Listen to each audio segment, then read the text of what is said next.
What is the purpose of art?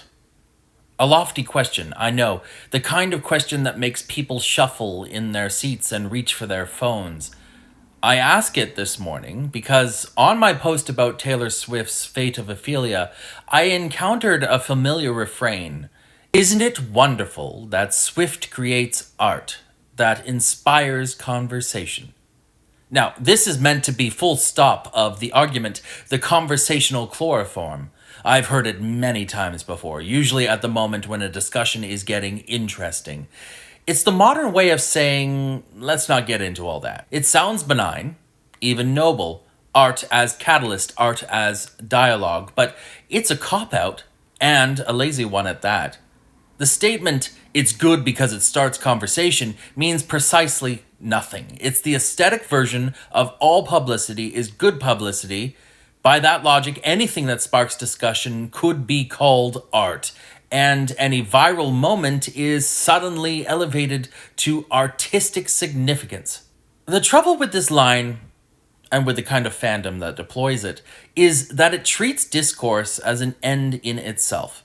It's an abdication of criticism masquerading as open-mindedness. Art, at its core, is not an excuse to chatter. It's an act of thinking, a crystallized philosophy, a political stance, a religious vision, sometimes all at once. Every work of art, from Michelangelo's David to Duchamp's Urinal to Taylor Swift's latest re-recording, is saying something about the human condition.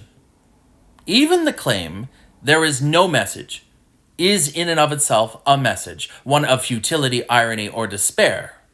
To pretend otherwise is to neuter the very thing that makes art art.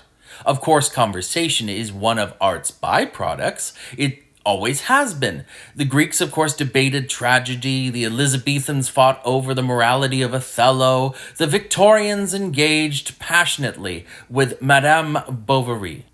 But the conversation mattered because it was about something, not merely because it existed. We didn't praise Madame Bovary for starting a conversation about adultery. We praised it for what it said about adultery, hypocrisy, and modern loneliness. Today, that distinction seems to have dissolved. The algorithm loves engagement, and so conversation, any conversation, has become the new metric of artistic worth. A work that provokes outrage or confusion is automatically important. A pop star who gets us talking is automatically brilliant. But what are we actually saying?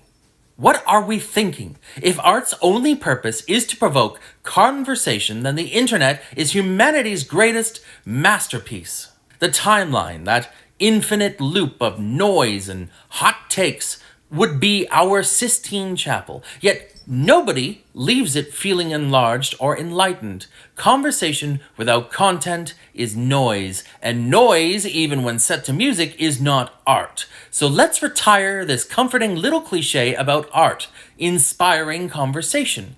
It's not a defense, it's a dodge. Art deserves better. Artists deserve better. Critics too.